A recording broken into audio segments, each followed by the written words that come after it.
안녕하십니까. 임대인 학교TV 학교장 박광규입니다. 오늘부터는 이제 계약편 들어가게 되는데요. 계약편 첫 번째 시간으로 직거래와 친해지기. 오늘은 이것에 대해서 말씀 한번 드려보겠습니다. 보통 이제 아파트나 뭐 주택을 이제 임차를 하려고 하는 임차인분들이 가장 먼저 검색해 보는 게 뭐 네이버나 뭐 그런 포털 사이트에서 이 아파트에 대해서 이제 검색을 하죠.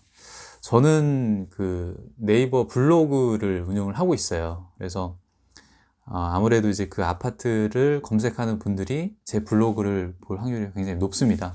그래서 사진하고 자세히 설명하고 직접 거기 가지 않아도 웬만한 뭐 정보는 다 알 수 있게끔 굉장히 자세하게 써놓는데, 그렇게 이제 사진하고 자세한 설명을 하면은 아무래도 이제 연락이 좀 잘 오는 편이에요. 그래서 뭐 제가 이제 그 임대할 아파트가 생겼다 그러면 공인중개사한테도 이제 얘기를 해놓지만 제 블로그에도 동시에 굉장히 자세하게 좀 써놓습니다. 그래서 블로그를 이제 운영하면서 직거래를 이제 종종 하다 보면 굉장히 이제 제가 봤을 때는 장점이 좀 많은 것 같아요.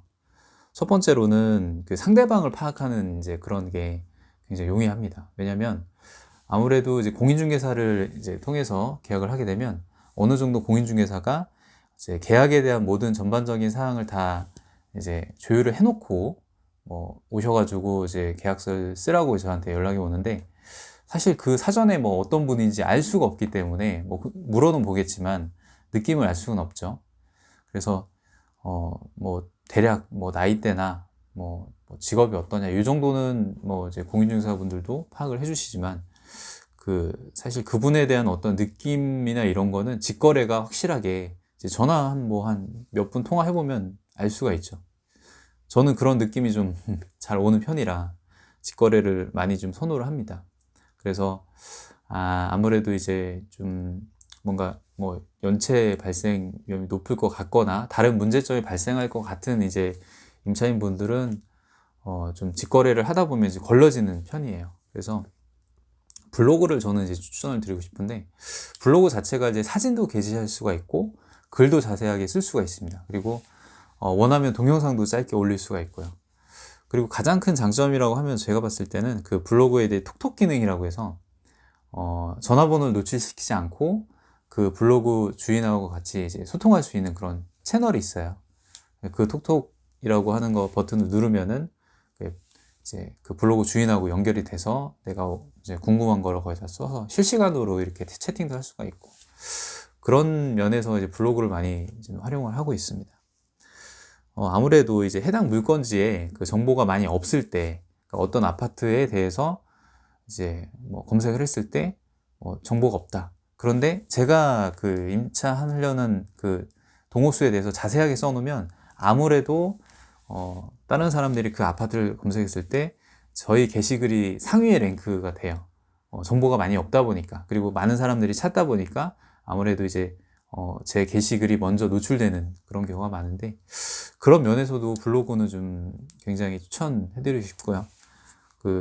직거래를 이제 하게 되면 아무래도 이제 직접 대면도 해야 되고, 많이 어떻게 보면은 정말 뭐 공인중개사가 이제 중간에 끼지 않고 직거래를 처음에 하게 되면 굉장히 어색할 수도 있어요. 뭐 어떻게 말을 해야 될까, 어떻게 대화를 이끌어 가야 될까, 계약은 또 어떻게 해야 될까. 근데 그런 것들이 한두 번 이제 겪다 보면은 뭔가 자신만의 이제 노하우도 생기고 두려움이 좀 없어집니다.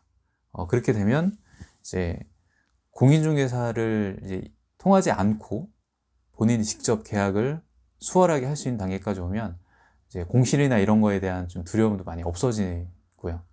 저는 이제 지금은 소형 아파트 위주로 많이 임차를 하는데, 다가구 주택도 지금 하나 보유를 하고 있어요. 근데 처음에 다가구 주택 같은 경우에는 이제 임차인을 구할 때 온전히 공인중개사를 통해서만 이제 할 수가 있었습니다. 왜냐면은 그때는 이제 블로그라는 거 생각도 못했고, 공인중개사한테 얘기를 해서 잘 안 나가면은 다른 공인중개사 분들한테 내놓기도 하고 주기적으로 전화도 하고.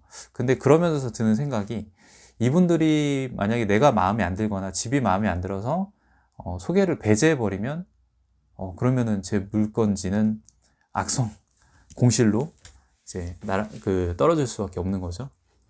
그래서 뭔가 그 부분도 이제 통제력 부분이었어요. 이거를 통제할 수 있는 부분이 없을까, 제가 조금이라도 이제 개선시킬 부분이 없을까 하다가 블로그를 생각해냈고, 사실 처음에는 그 다가구 주택 임차를 위해서 블로그를 시작했는데, 지금은 이제 오히려 소형 아파트를 이제 임차할 때 주로 블로그를 많이 사용하고요. 그래서 공인중개사를 통하지 않고 공인중개사한테 어떻게 보면 좀 휘달릴 수 있는 그런 여지도 있어요. 왜냐면 온전히 공인중개사만 이제 이용해서 계약이 성사될 수밖에 없다고 하면은 그 관계라든가 이런 부분에서 좀 껄끄러울 수 있어요. 그러면은 제 물건이 소개가 안 되고, 그러면은 계속 그런 이제 악순환이 반복되기 때문에 그런 이제 통제력 부분에 있어서라도 직거래는 한번 해볼 만하고, 그런 이제 채널을 좀 열어두셨으면 좋겠어요. 그래서 블로그를 많이 추천을 드리고, 두 번째로 직거래를 하게 되면은 이제 저는 생각했던 장점이 고객의 뭔가 니즈를 좀 파악할 수 있는 직접적인 창구인 것 같습니다. 그래서 아무래도 이제 직거래 이제 임차인하고 이제 뭐 소통을 하다 보면 저 집의 이제 문제점이라든가 뭔가 개선점을 바로바로 피드백을 받을 수가 있어요. 그래서 어떤 부분 때문에 좀 꺼려진다. 이 부분을 좀 개선시키면은 이제 저는 들어올 것 같다. 근데 그 부분이 제가 이제 수용할 수 있는 범위면은 당연히 개선해서 이제 계약이 되는 거고, 그렇지 못하면은 그냥 참고만 하는 거죠. 그런 식으로 이제 데이터가 쌓이는 겁니다. 근데 한두 사람이 아니고 여러 사람이 자꾸 같은 문제점을 반복해서 얘기하면 그거는 문제가 있는 거예요. 그러면 그 부분을 찾아서 해결하면 이제 공실에서 벗어날 수가 있는 거죠. 그래서 뭔가 이제 이런 그 데이터를 쌓을 수 있는 그런 이점이 있고, 임대사업 자체가 모든 사업이 그렇겠지만 고객, 임차인을 항상 파악을 해야 되고 그분들의 니즈를 충족을 시켜줘야 됩니다. 단순히 뭐 아파트, 주택만 뭐 있다고 해서 임차인들이 저절로 들어오진 않아요. 필요하면은 저희가 임차인들을 선정하고 마케팅을 해야 되거든요. 그러려면 이제 직거래 같은 이런 채널도 소통을 할 수 있게끔 많이 열어놔야지 이제 그런 여지가 있기 때문에 공인중개사만 이제 고집하지 마시고 직거래도 한두 번쯤은 한번 시도도 해보시고, 괜찮으면 채널을 좀 구축해 놓으시면 굉장히 도움이 많이 됩니다. 그래서 오늘은 직거래와 친해지기 이 정도로 말씀을 드리고요. 다음 이제 계약편도 많이 기대 부탁드리겠습니다. 감사합니다.